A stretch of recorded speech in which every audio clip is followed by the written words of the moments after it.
I will pass it over to Meredith. Thank you so much. Welcome, everyone. We are so excited to get to talk to you today about intersectionality and weight stigma, another part of our That's Not Normal Weight Stigma Unlearning series.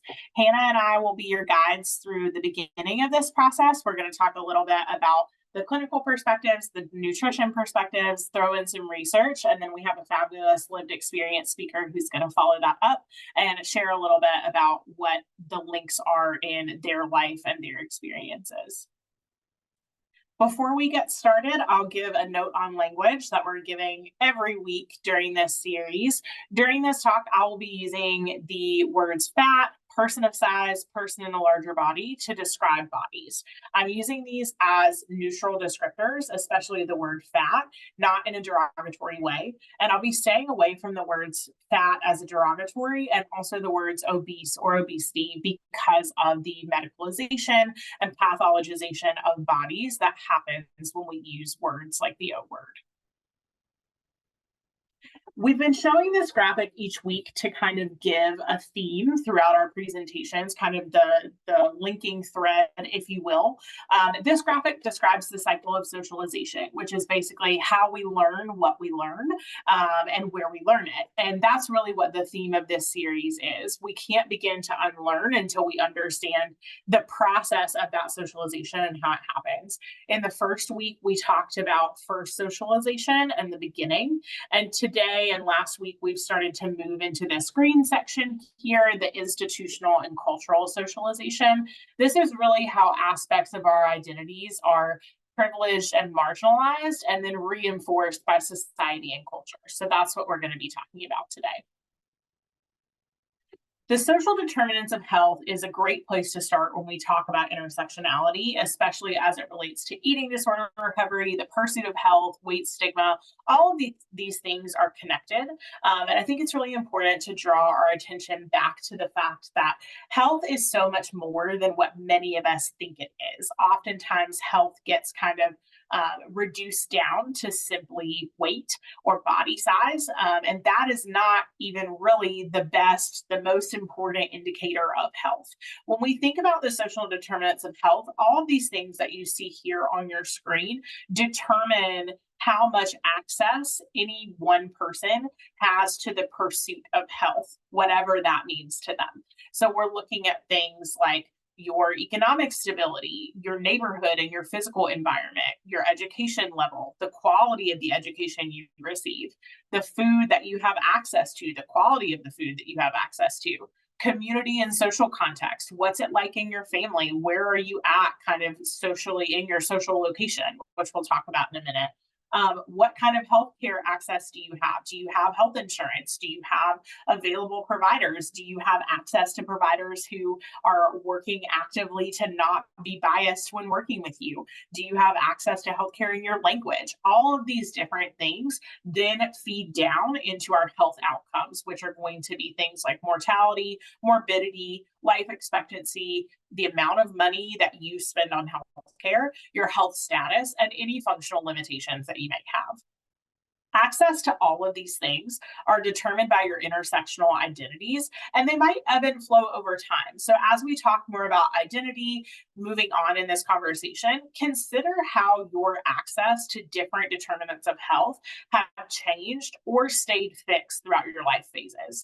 If you acquire certain identities at different points in life, your access to health might change over time. And it's interesting to consider how that impacts the narratives that we have around health. When we start to talk about intersectionality, I feel it's really important to give a definition and talk a little bit about what the research says about intersectionality. Essentially, intersectionality is a framework that helps us understand social location. Social location is where we are located in society. This also is shaped by various interacting identities that kind of co-create your social location. So for example, I have some identities that are more privileged and some identities that are more marginalized. I am a straight, white, educated female. Those are more privileged identities. I also am living in a larger body and have a disability. I'm hearing impaired. And so those pieces of my identities are more marginalized. And those things together link up and create my unique social location. What we know is that humans are shaped by these different interacting social locations and identities. We also know that identity-based victimization, which simply discrimination, is traumatic. It is a trauma that occurs and it's associated with mental health concerns. What is not often talked about when we talk about intersectionality is body size. It's often left out of the conversation, and we really need to add it back in to truly understand all the aspects of what make us who we are. Because if you were here in week one, you heard me say everything in the system impacts everything in the system. That is true with intersectionality as well. All of the different variances in our identities co-create where we are. An intersectional perspective on body size helps add to our understanding of how power and identity co-produce inequalities. So how different aspects of our lives and our identities, again, give us more power or less power in different situations. And processes of exclusion and marginalization that are based on body size, those really mirror racist, ableist, misogynistic labels and practices. And so it's really important that we start to bring in body size to the conversation around marginalization and intersectional identities. As we talk about weight stigma, we start to understand that weight stigma is really a perfect example of how intersectionality helps us see the different parts of our identities. Because what the research shows is that if you're in a larger body, but you have a high social status, so traditionally white, middle or upper class, able-bodied, cisgender, your experience of weight stigma is often going to be less. And when you do experience weight stigma, you're less psychologically impacted. So privileged identities offer protection. We know that. But what if I don't have a largely privileged identity, right? Like, what if I have more marginalized identities? How do I protect myself in that sense? Community and belonging are the answers to that question.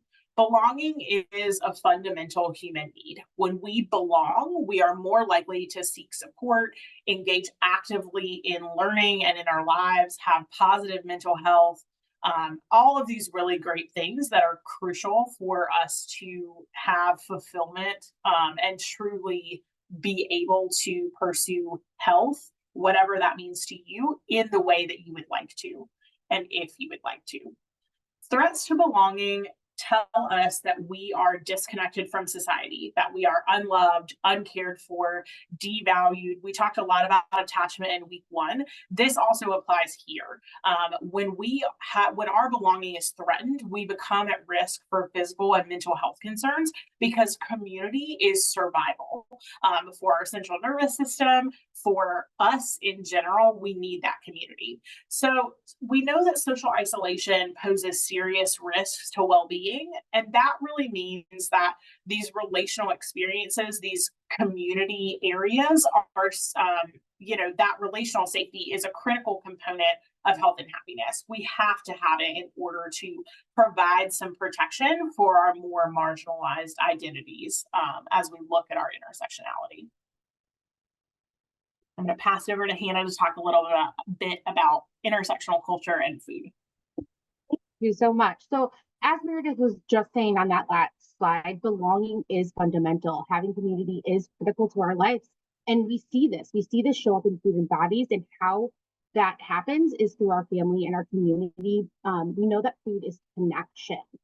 So this could be, for example, that's on the slide, it could look like this family sharing a meal together. It can also look like other things as well.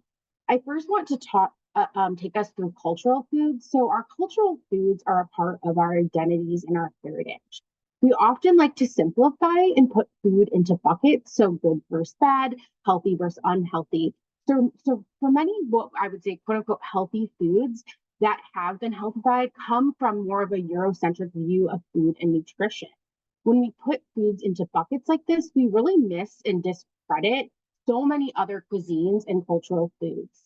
Very often, cultural foods will be presented in a negative way or even possibly demonized. We may hear things like unhealthy, fatty, greasy, bad. We also see this through different cooking techniques that have been also deemed that way. This, for example, could be like frying food. Types of foods being deemed as quote unquote unhealthy are more carb based, but not all. But for example, this could look like tortillas, pita, rice and beans, noodles, sauces, those fried foods. Each of these food items do have macro and micronutrients that are essential for our day-to-day functioning. The next one is access to food, which Meredith was talking about as well. So where you live, transportation to grocery stores and restaurants, being able to have an adequate amount of food in your home for consistent nourishment, consistent meals and snacks. Do families need assistance like SNAP? If you're not familiar with SNAP, that's the Supplemental Nutrition Assistance Program, or possibly things like local food pantries. And do they have a local food pantry that's within distance to getting to? For some of our children and adolescents, we're seeing that their most consistent meals and snacks are provided by school due to like socioeconomic status and financial needs. So this is where we may be even seeing food scarcity for our kiddos on weekends, school breaks, evenings. So really that area that somebody lives in, that access to transportation, whether that be personal or public, and overall socioeconomic status really impacts how individuals and families nourish themselves. Next, we will think about like the ability impacts in neurodiversity. So for example, if someone has limited mobility, they may need a stool or a wheelchair while preparing their food. A person with manual dexterity may need different cooking or eating utensils. Folks that experience chronic pain may making a meal from start to finish. It might just be too many steps and they just can't tolerate standing for that long or doing that process. When we think of things like limited executive functioning or that neurodiversity, this is where we may see things like aversion to textures or foods. We could possibly even see unintentional restriction with binge eating that follows. We sometimes see eating out of boredom or distraction and not hunger. Really, that ability to recognize body cues like hunger is going to be impacted due to lack of interception. And where another one that we see this is that decision making. So really feeling, I've had folks just, patients that I've worked with that just experience the thought of even what to make or what to have dinner, let alone planning a grocery list, going to the store to get those groceries, then preparing that. It takes a lot of decision making and it can be really challenging to do that. So solutions to this look like a lot of the times maybe prepackaged food items. Maybe we're incorporating frozen foods, canned foods, box foods, fast casual food pickup or delivery. And a lot of those foods, unfortunately, are considered or are seen in certain lights, maybe even considered unhealthy, but are really great tools to support people that have ability impacts or neurodiversity. Or if you're just a human and you're a parent and you're really busy, utilizing these foods is really important. And then lastly, looking at our connection to community.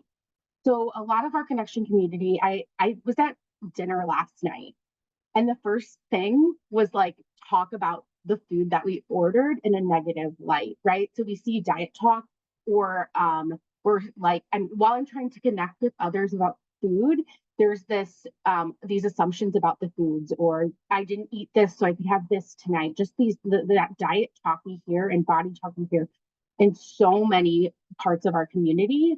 We may see things like diet bets in workplaces, especially right now in the new year in January and February, and just overall comparison to our family members, our friends, our coworkers, our peers, etc. My takeaway for this slide is, can we be more mindful and intentional in how we talk and think about others' foods in general? What you've learned or previously deemed as maybe unhealthy or bad or junk food could really be somebody's preferred food, cultural food, safe food, most acceptable food. Really taking a step back and respecting how people choose to nourish their own bodies for themselves is really important. Thanks, Hannah. Food and culture are such important parts of our identities, and I want us all to kind of think about the way that we evaluate and name our identities. We're going to do a quick activity to kind of walk you through the different pieces of your identity. So I want you to just kind of think through this graphic as we're here, naming each of these things for yourself: age, physical, emotional, developmental ability or disability, your first language, your national origin, your sexual orientation. You get the picture. Just getting an idea for all of these different facets of your identity. I do want to note as well, things that are missing from this wheel, it's not perfect, but are also very important. Things like national origin, including your citizenship status, tribal or indigenous affiliation, and then also, as we're talking about today, body size or type. Typically, your identity, when we're considering this wheel, is going to be either memberships you claim or memberships that are ascribed to you for some reason. And sometimes there's some conflict or some rub between those things. But I think in general, as you examine this wheel, thinking about, as I mentioned earlier, which aspects of your identity lend you more privilege and which aspects might marginalize you in some way. And consider which identities might need more support and community. For example, when I first began to lose my hearing, I didn't know anyone who had hearing loss. And it was a very lonely experience. And so starting to dive into the hearing impaired community, the deaf community, and starting to share experiences with people who had experienced what I have experienced really helped me find belonging in that sense and support in that sense for things that, people who loved me in my life could certainly support me through, but maybe couldn't completely understand. So aspects of your identity that need more support versus aspects of your identity where it's easy to find community with other people. Maybe those privileged aspects where, you are in the majority or you are receiving privilege and it's easy to connect with people on those things. If you have those more privileged identities, think about how you can use those stronger, more privileged identities to support those with marginalized identities that kind of mirror opposite yours. How can we lift up the voices of those who don't have as much privilege as we have? How can we use different aspects of our identity to either gain support where we need it or give support where we don't? So I want to open this up to the chat as you're thinking about your different identities and kind of when you first became aware of particular identities, when you first experienced being treated differently or seeing someone else being treated differently because of their membership in a certain group, all of those things. I want you to respond in the chat if you will humor me. What behaviors were encouraged or discouraged, rewarded or punished, and supported or unsupported? Now, these can be related to food and body or related to anything that you please. But I think it's a really interesting conversation for us to have about what we were told and then how we were told that information. So I'll pause for a second and we'll just kind of see what shows up in our chat. Yeah, so Jerica saying first generation born in the USA, she was taught to, or they were taught to behave white. Yeah, I think that's a really common one, right? To try and assimilate and fit in order to get by and make it. Absolutely. Thanks for sharing your pronouns.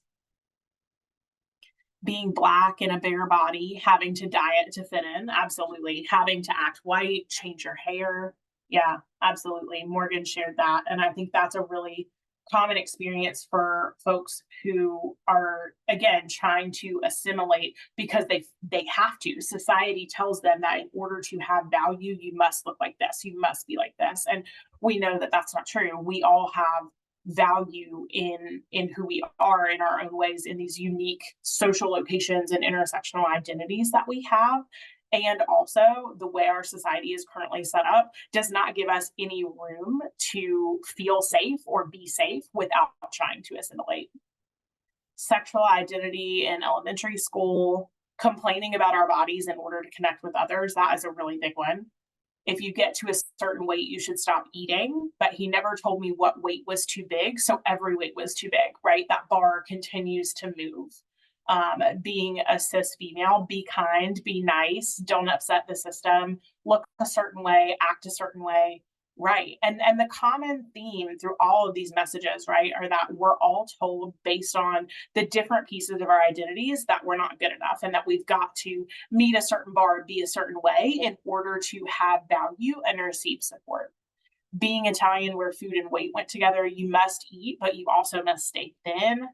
Hetero stereotype expectations, absolutely. Fat and disabled, fatness becomes absolutely unacceptable. Fat people are heavily criticized.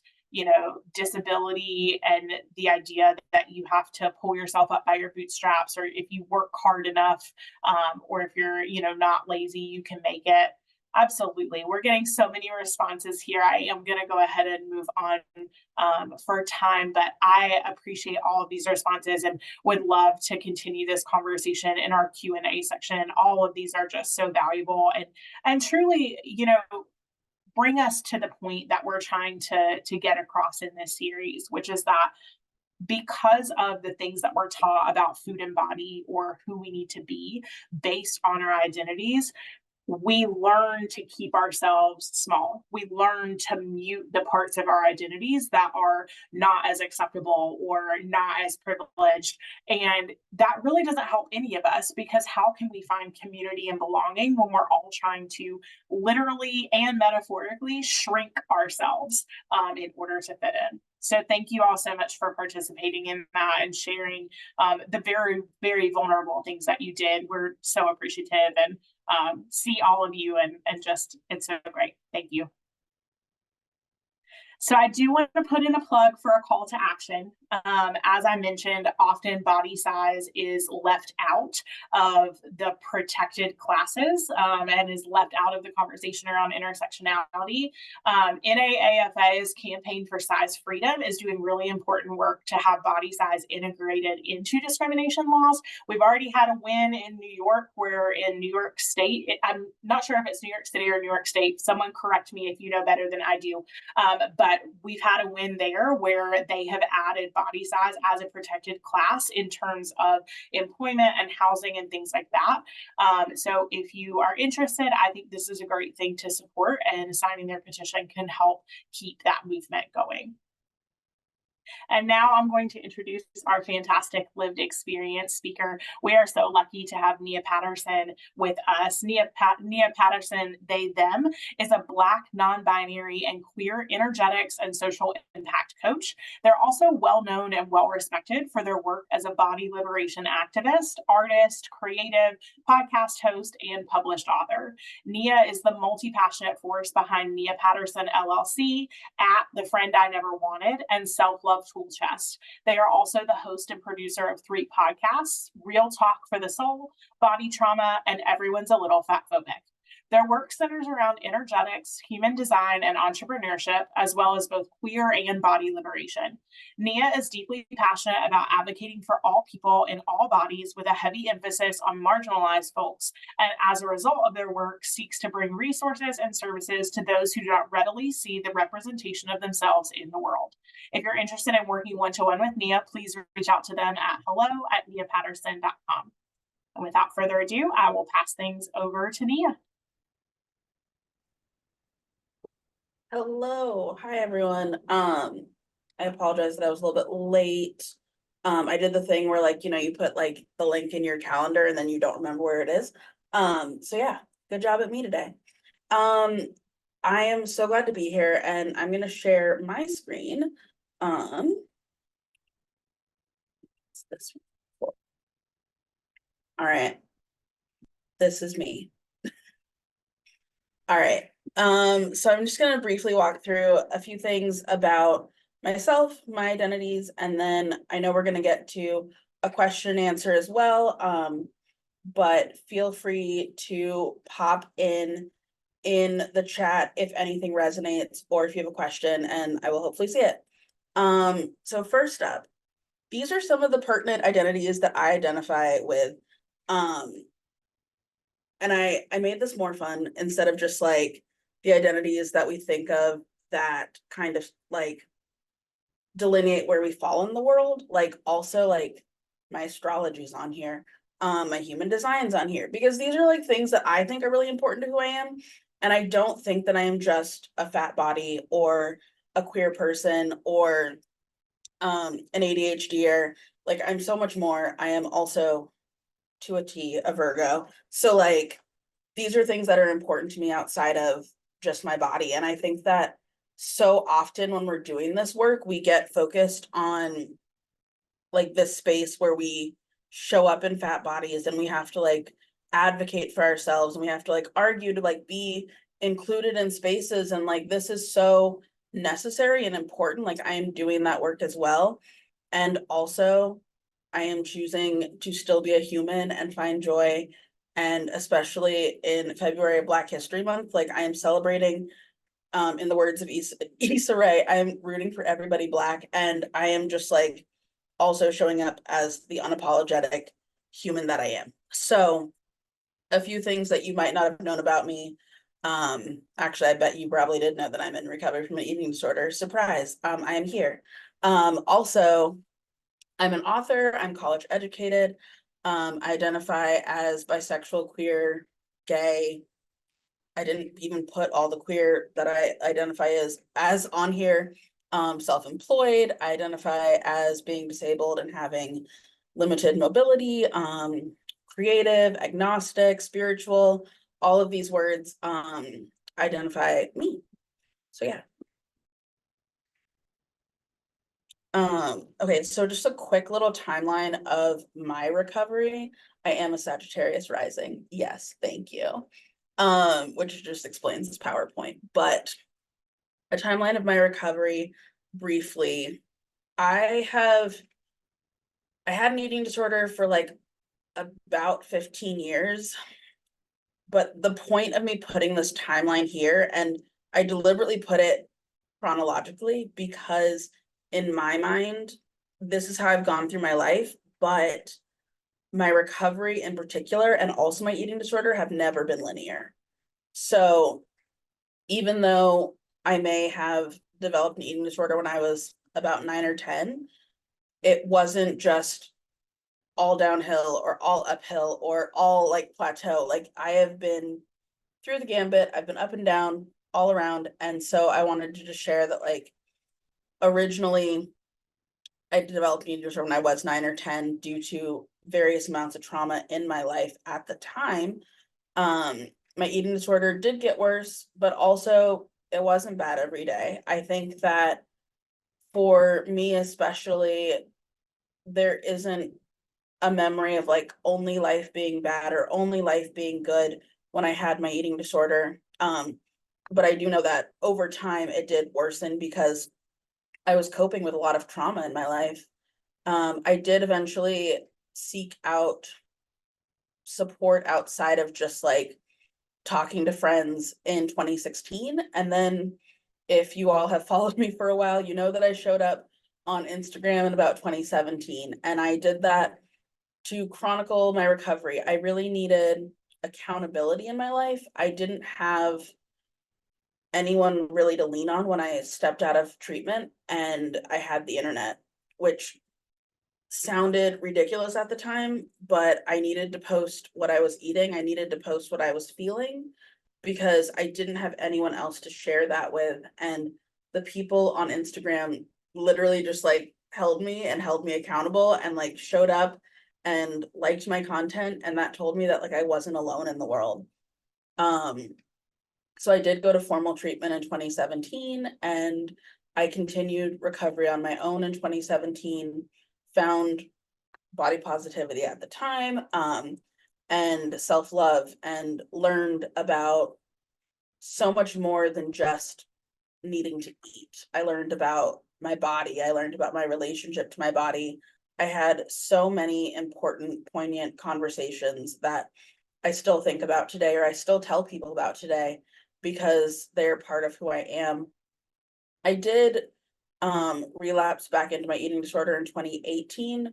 Briefly, I moved across the country to like live alone, and that was rough. But I also realized the warning signs. I was very attuned with myself, not like in like an overly attuned way, but I knew that something wasn't right and that I needed to get more help again.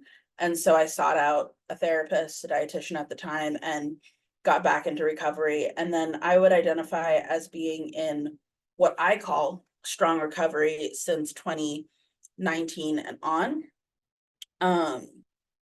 And for me, that looks like not engaging in behaviors and, you know, like working actively on my body image story, my journey, and just kind of my relationship with myself. And I wouldn't say that everything's perfect. I wouldn't say that I never, ever, ever have a thought when I see, I don't know, like a flimsy chair, and I don't like doubt myself and my recovery and my body, because I actively know that the society doesn't want me to like look like myself, but I'm so okay with myself internally, and knowing that like I am so much better than like I don't know if I can curse, but the crap that the world like, okay, the shit that the world puts on me, that me living in the world as I am today, in my fat body, my disabled body, and just like being happy and like going against the grain is so much more important to me than like anything else that like society is putting on me, or like trying to get me to think that like I'm not giving it up. Not for that. So yeah. And then some things that have had a lasting impact in my recovery in particular. So finding new ways to accommodate my body and its needs. That's from food to body to chairs that hold me or couches that are comfy. Really just like making space for things in my life that feel good. And then learning the intricacies of body acceptance and body neutrality. I went into recovery not knowing the words body acceptance or body neutrality or body love. I don't even know if people were actively throwing around all of those words. It was very much like buzzword time. But learning what they meant for me and defining them and sticking with them. Long distance support and close distance support from friends and family. I know that not everyone has that, but chosen family really stuck with me, honestly, more than my bio family. So shout out to them. And then learning to radically accept the way the world accepts my body, which is a little bit about what I was talking about, which is maybe the world doesn't accept me wholeheartedly, but I accept me, and like that's really what matters in my book, because if I don't accept me but the world does, like that's just not gonna work. And then lastly, directly challenging my outdated beliefs around what I am capable of.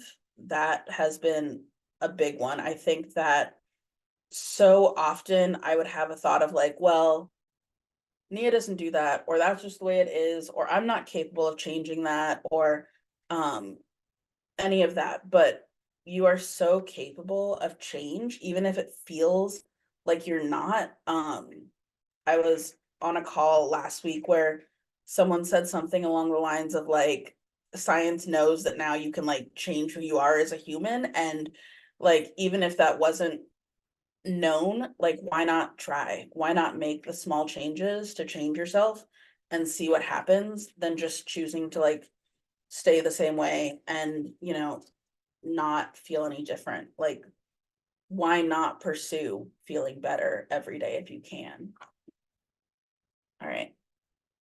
So some of the ways that I accommodate my body and my body's needs, or me and my body's needs. And this is just like a smattering. There's so many more, but staying involved in community, working with Hazelline doctors has been amazing. Curating my social media feed, eating breakfast, in particular, because I will always eat lunch and dinner, but breakfast is hard sometimes. Staying close with friends, eating out, going to therapy, meal planning, finding different ADA accommodations, staying away from scales, staying true to myself in all forums, and then also accepting help. So not only asking for help, but actually accepting the help that people give me. And then various organizational apps have been amazing for my ADHD brain. So that's a little bit about me. And I wanted to talk briefly just about the intersection of my identities and how that has shown up for me throughout my recovery and just like in life in general. I think for me, originally I thought that I could work on one identity at a time and kind of like compartmentalize them. And it wasn't until I like faced the fact that it sort of is just like a ball of spaghetti with identities. Like if you pull on, I mean, maybe it's a ball of string. I don't know. I'm trying to think of like pulling on like spaghetti and thinking about how it's gonna break. But anyways, if you pull on one string, you're gonna get like another one that's coming with it. And so like even if I I love spaghetti. System of gears. I love you all. Even if I say like in this moment I feel triggered by like my race or like my reactions to this because of my race, there's no way for me to say it's only because I'm Black and not also because I am a Black, like fat, non-binary, queer human. I personally have been doing thought around like wanting to get rid of labels in my life would be like amazing. I feel like labels are almost more for other people than me, but like I am just me. I am just the human that exists in all these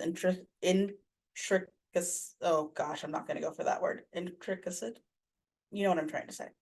I'm like a multifaceted human. And I like want to exist that way, but I also know that there are identities that people perceive me as, and I know that those are all mashed together. For example, people may think that I am more threatening or scary because I am a femme, Black, fat human, and I've experienced that. But you can't just say I'm a Black human, which is scary. It's because I am a Black femme that is scary, and it's exhausting, to be honest. But it has informed all of my journaling. It's informed all of my therapy. It's informed all of my coaching. And having those labels has given me like something to work with, if that makes sense. Thank you, Morgan, for saying that you relate to everything I'm saying, because spaghetti brain. My therapist and I call it chaos pasta. When your brain's just like doing its thing. So yeah, I think that's it for me. I have like my little slide of like how you can find me, but really I'm on the Instagram. You are always welcome to DM me if you have a question or if you want to know more, but I know we're going to jump into a Q&A as well. So I will make space for that. Yeah. Thank you so much. Oh my gosh, there's so many comments in the chat. We did get some questions come through, but I just wanted to first quickly say that as I was reading after Meredith had asked the question of, what are some things that you've, noticed or that you've, where your identities haven't been acknowledged and everything, one of the biggest things that I saw was don't upset the system. And I think that that's a really big thing that has impacted all of us. And I think one of the big reasons why weight stigma is even a thing is because of the systems that are in place. And I got some private messages talking about, I don't even know what I am, what my body is, because you get so much conflicting information from everyone. So just wanted to, quickly say that we all see you and thank you so much for all of your comments in the chat and everything. So the first question that came through is actually specifically for Nia. What was the process of learning to accept your body regardless of the way society does? Which I think is also very related to systems. Was that question for me? Sorry, I totally froze. Will you repeat that for me? Absolutely. What was the process of learning to accept your body regardless of the way society does? And even though it's specifically for you, I think also Meredith and Hannah, if y'all would like to jump in too, you're more than welcome to.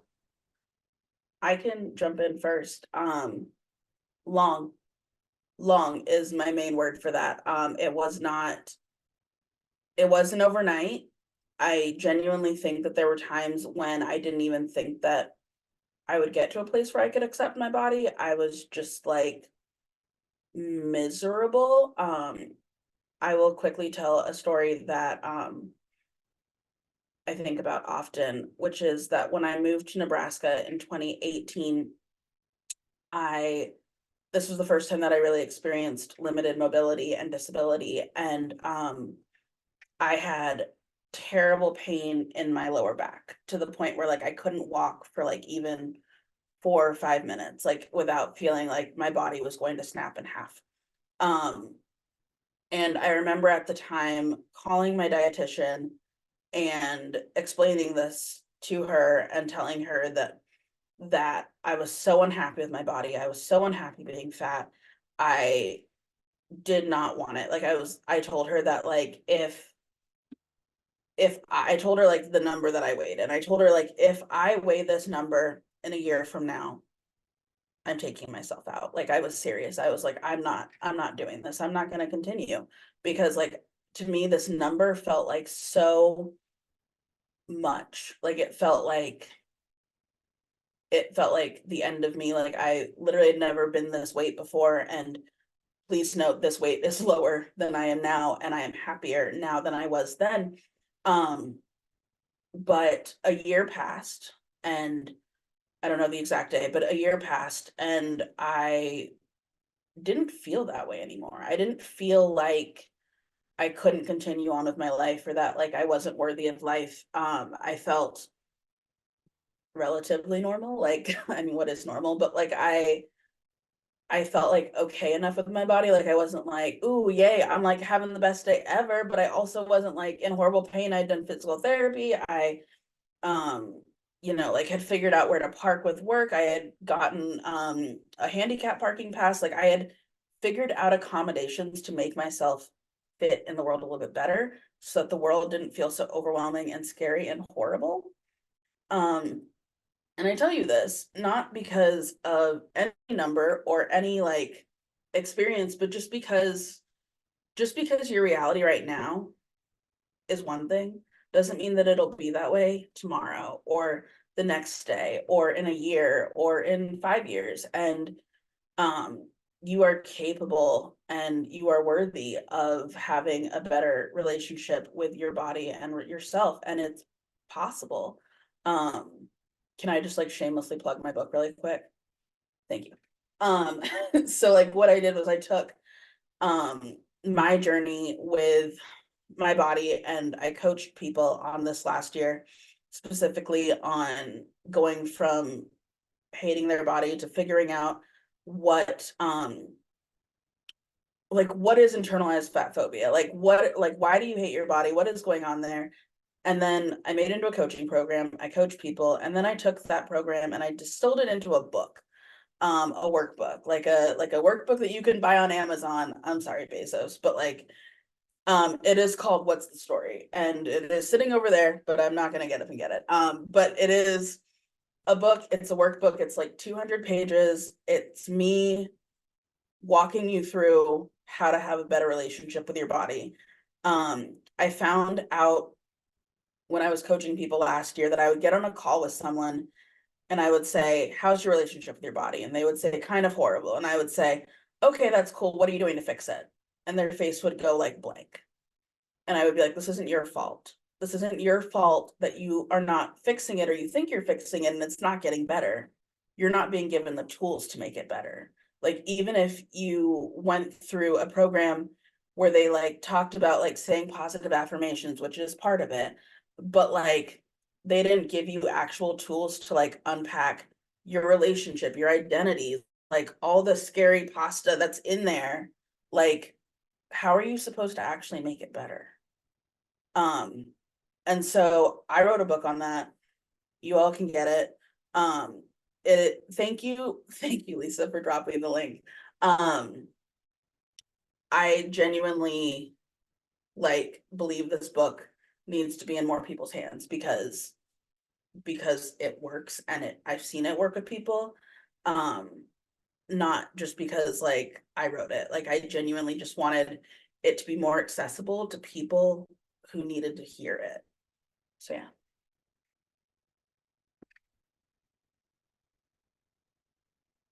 Thank you so much.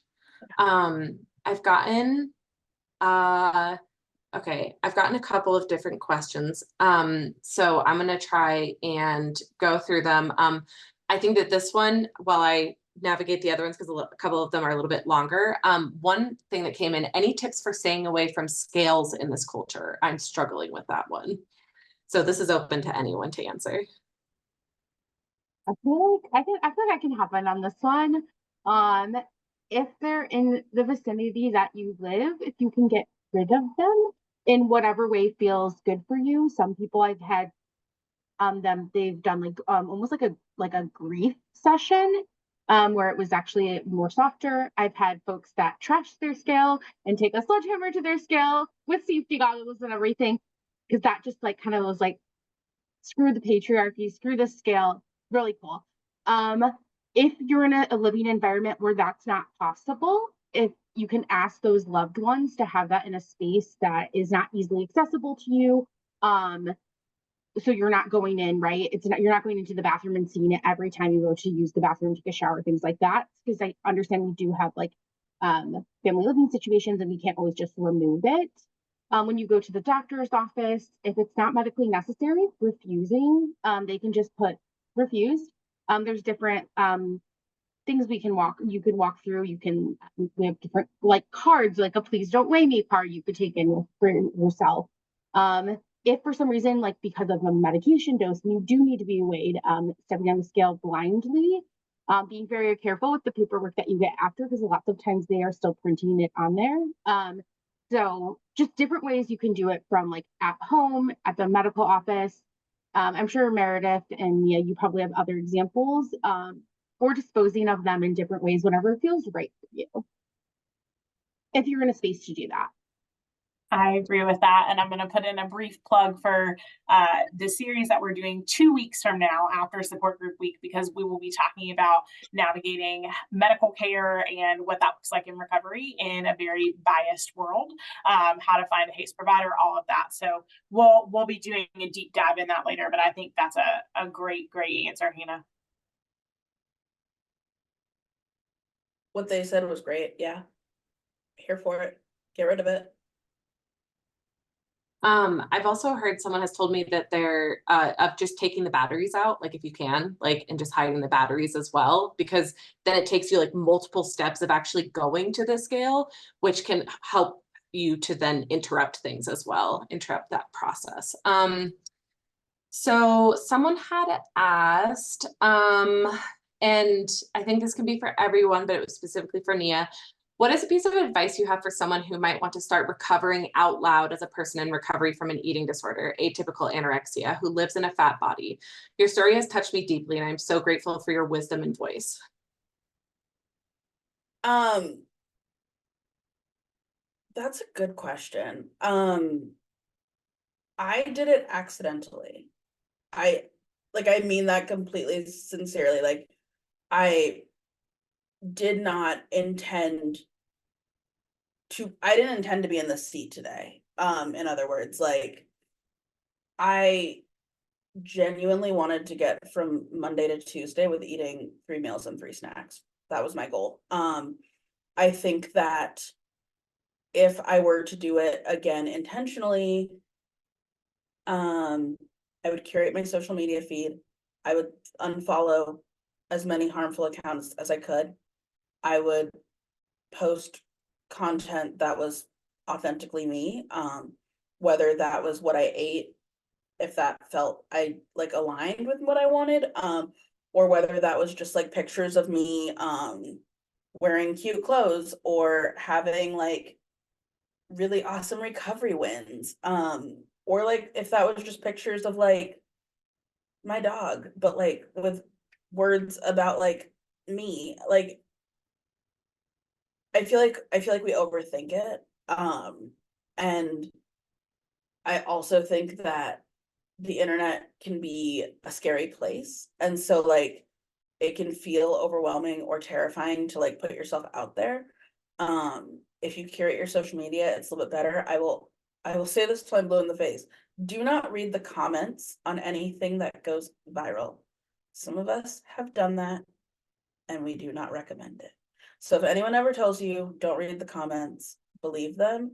If you have a trusted friend who can read the comments for you and see if they are safe for you, or screenshot the good ones and send them to you, please use that friend. Or just turn off the comments. If anyone gets mad about turning off the comments, it's because they're gonna leave a mean one anyways. And they don't matter. So really, yeah, if you want to talk about that more, feel free to DM me, but yeah.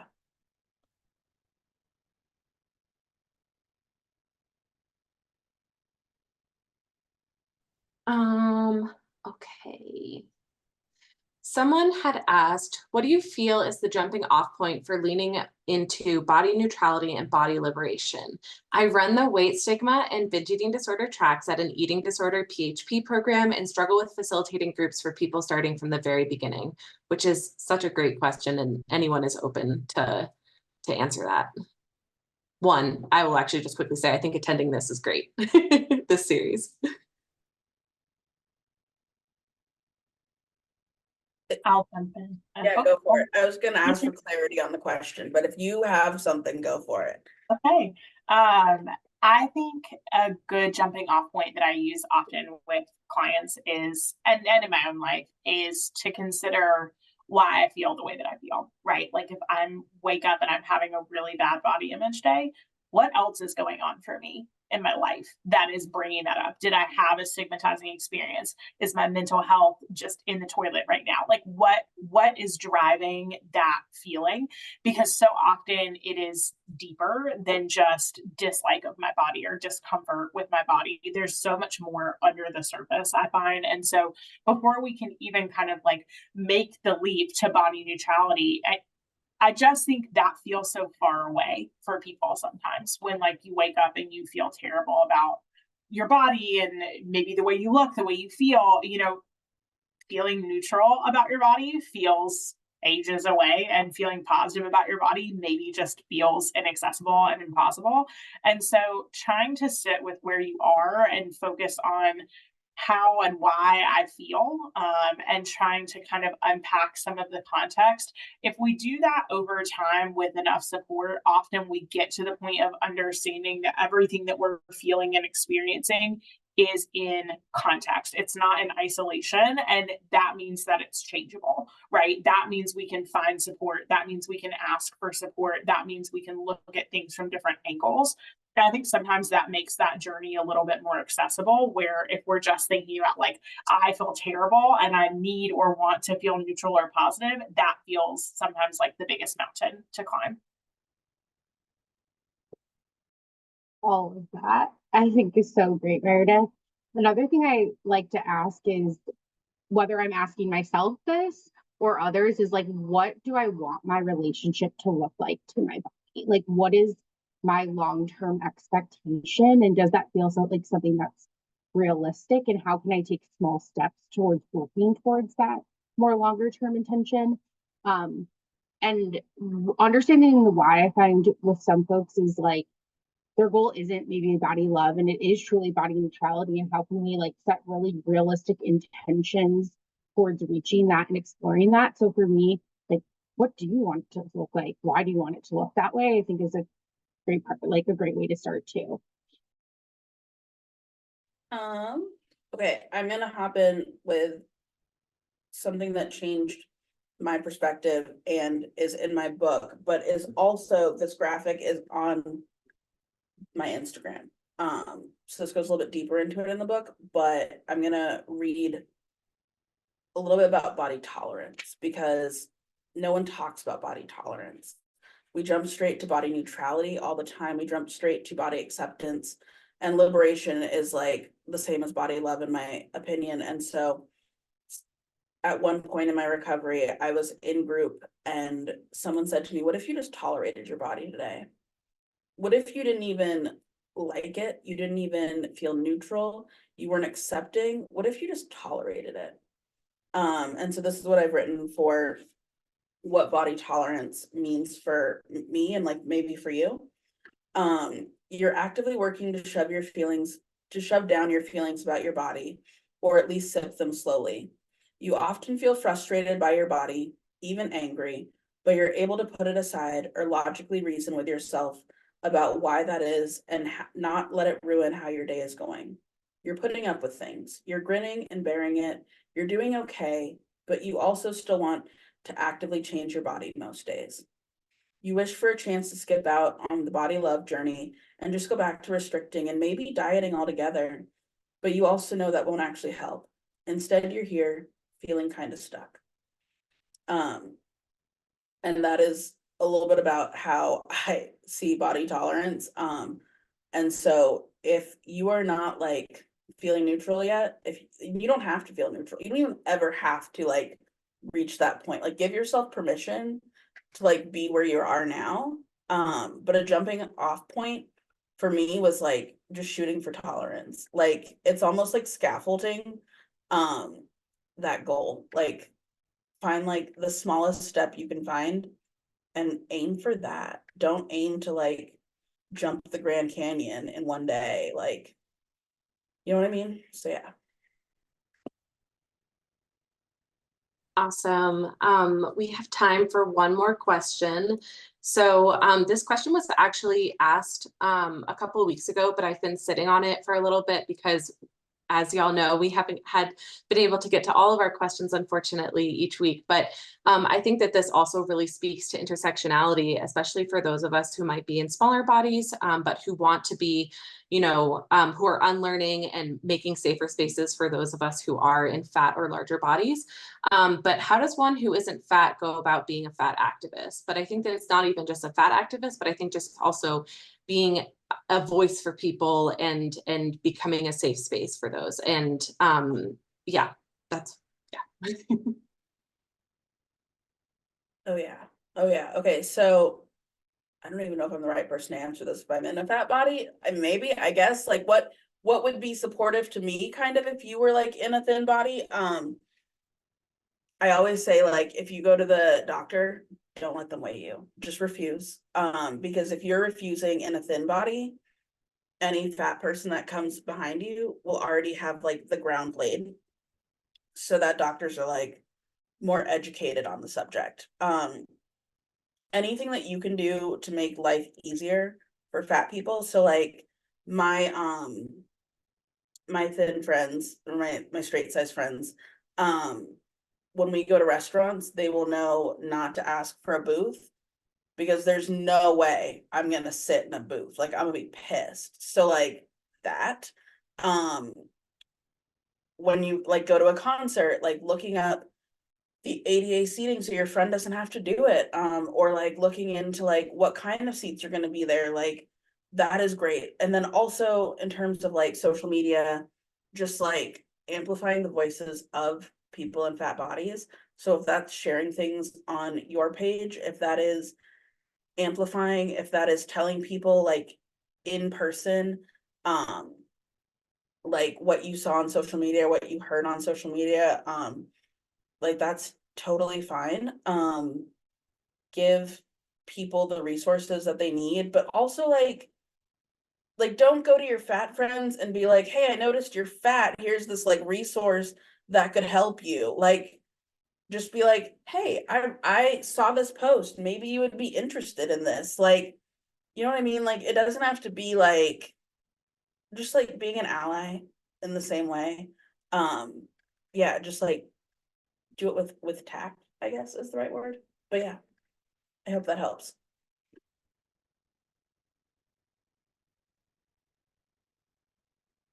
Meredith or Hannah, do either of you have anything before I?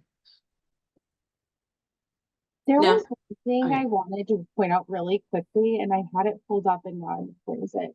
One of the things, Nia, that you said about lasting impact in my recovery, learning to radically accept the way the world accepts my body. And I was like, I know this. And I don't know that I like realize this. And I just want to say you opened up my brain because it's so much more than just accepting ourselves. It's accepting the ways others are going to view ourselves.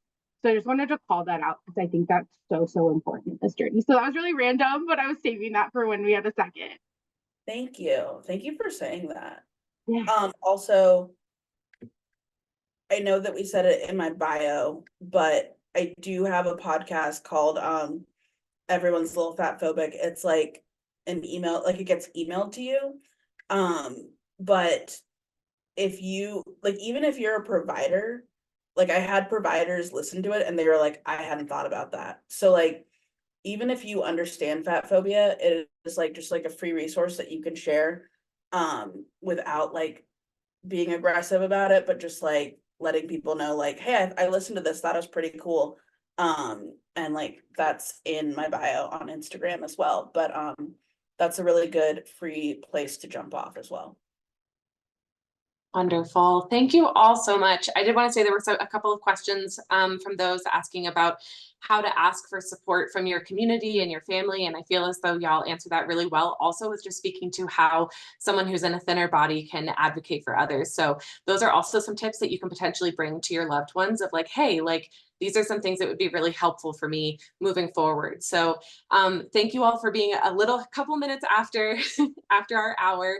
We are so grateful, Nia, for you to be joining us today. Thank you so much for taking time. As always, huge thank you to Meredith and Hannah for your presentations. Thank you to everyone in the chat. The chat has been so incredible today.